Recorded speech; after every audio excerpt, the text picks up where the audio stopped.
Hi friends, welcome to my channel. ఎప్పుడైనా ఇలా try చేశారండి? ట్రై చేసి చూడండి, చాలా టేస్టీగా ఉంటుంది కర్రీ అయితే. నేను ఏమేమి తీసుకున్నానంటే ఆలు, వంకాయ, బఠానీ, టమాటా 3 అన్నీ మిక్స్ చేసేసి ఈ కర్రీ చేశాను. చాలా అంటే చాలా బాగుంది, చాలా టేస్టీగా ఉంది. రోటీలోకి, చపాతీలోకి, ఇంకా రైస్లోకి అన్నిటిలోకి బాగుంటుంది. పిల్లలు కూడా చాలా ఇష్టంగా తింటారు. ఒక్కసారి అయితే ట్రై చేసి చూడండి. మీరు ఎలా వచ్చింది అనేది కూడా నాకు కామెంట్ చేసి చెప్పండి. ఫస్ట్ అయితే మనం ప్రాసెస్ చూసేద్దాము. ఇలా బఠానీలు ఇప్పుడైతే వస్తున్నాయి కదండి, మార్కెట్లో బాగా వస్తున్నాయి. ఇప్పుడు వచ్చిన టైంలోనే మనం తీసుకుని చేసి పెట్టుకున్నామంటే చాలా బాగుంటుంది. ఈ బఠానీలు తీసి ఇలా గింజలు బఠానీలు తీసుకుని పక్కన పెట్టేసుకోండి. మీకు ఎన్ని కావలిస్తే అన్ని అయితే తీసుకోండి. ఫస్ట్ నేను బఠానీలు అయితే పక్కన తీసి పెట్టేసుకున్నాను. చాలా టేస్టీగా ఉన్నాయండి బఠానీలు. ఈ బఠానీలు వేయటం వల్ల పిల్లలు కూడా చాలా ఇష్టంగా తిన్నారు. మీకు అక్కడ మార్కెట్లో బఠానీలు దొరుకుతున్నాయా లేదా చెప్పండి.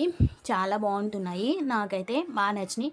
ఫస్ట్ అయితే నేను కుక్కర్ పెట్టేసుకుని తగినంత ఆయిల్ అయితే వేసుకున్నాను. 2 ఉల్లిపాయలు చిన్న చిన్న ముక్కల కింద కట్ చేసుకుని ఉల్లిపాయ వేసుకుని 2 టమాటాలు వేసుకున్నాను. 2 బాగా మగ్గనివ్వండి, కొంచెంసేపు అయితే ఫ్రై చేయండి. ఫ్రై చేసిన తర్వాత ఒక ఆలు తీసుకున్నాను. ఎక్కువ ఇలా అన్నీ మిక్స్ చేస్తాం కాబట్టి ఎక్కువ వెజిటేబుల్స్ అయితే పట్టవండి. 1, 2 వేసుకుంటే సరిపోతుంది, కర్రీ అయిపోతుంది మనకి. 4 వంకాయలు వాటర్లో సాల్ట్ వేసి కలిపి పెట్టి దాంట్లో వంకాయ ముక్కలు కట్ చేసి పెట్టాను. ఇంకా బఠానీ వేస్తాను అండి. ఆలు ముక్కలు కట్ చేసి ఆలు వేసాను. తగినంత పసుపు వేసుకోవాలి. తగినంత సాల్ట్ కూడా, కళ్ళుప్పు అయితే వాడుతున్నాను నేనైతే. దొడ్డుప్పే వాడతాను, ఎక్కువ శాతం సాల్ట్ అయితే వాడనండి. తగినంత కారం, మీరు రుచికి సరిపడా కారం అయితే వేసుకోండి. అల్లం వెల్లుల్లి పేస్ట్ కొద్దిగా వేసుకోండి, టేస్ట్ చాలా బాగుంటుంది. అలాగే చాలా మంచిది కూడా మన ఆరోగ్యానికి అల్లం వెల్లుల్లి. మొత్తం అన్నీ కలిపి పెట్టేసేసి తగినంత వాటర్ అయితే వేసుకోండి. కొంచెం సేపు మగ్గినాక ఎక్కువ వాటర్ అయితే వేయకండి, ఎందుకంటే ఈ కుక్కర్లో ఉండటం వల్ల ఏంటంటే తొందరగా అయిపోతుంది, బాయిల్ అవుతుంది కర్రీ. మనం ఎక్కువసేపు స్టవ్ మీద పెట్టాల్సిన అవసరం లేదు, గ్యాస్ కూడా చాలా సేవ్ అవుతుంది. ఇగో చూడండి, ఇలా ఉడికింది. కొంచెం వాటర్గా ఉంటాయి కాబట్టి కుక్కర్ 2 విజిల్స్ పెడితే సరిపోతుందండి. వాటర్గా ఉంటాయి కాబట్టి స్టవ్ మీద కొంచెం సేపు ఉంచితే చాలు. ఒక 5 to 10 మినిట్స్లోనే కర్రీ దగ్గర పడిపోతుందండి. ఆయిల్ ఇలా పక్కకి వీరుకున్నప్పుడు మనం స్టవ్ ఆఫ్ చేసేసి మనం సర్వ్ చేసుకుంటే చాలా బాగుంటుంది. ఇంకా ధనియాలు, జీలకర్ర పౌడర్ కూడా నేను కొద్దిగా వేస్తున్నాను. కొంచెం కరివేపాకు వేసానండి.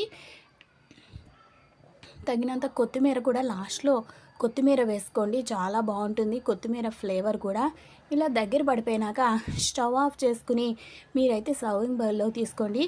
పిల్లలు కూడా చాలా ఇష్టంగా తింటారు, కొంచెం కూడా వదిలిపెట్టకుండా. రోటీలోకి చాలా బాగుంటుంది, రైస్లో కూడా బాగుంటుంది.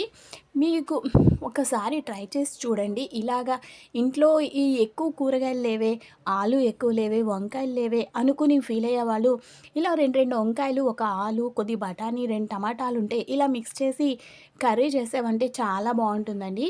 ఒకసారి ట్రై చేసి చూడండి, మీకే తెలుస్తుంది. అంతా ఒకటే ఉండే కన్నా ఇలా చేసుకోవడం వల్ల చాలా బాగుంటుంది. ప్లీజ్ లైక్ చేసి సబ్స్క్రైబ్ చేయండి. Thank you for watching.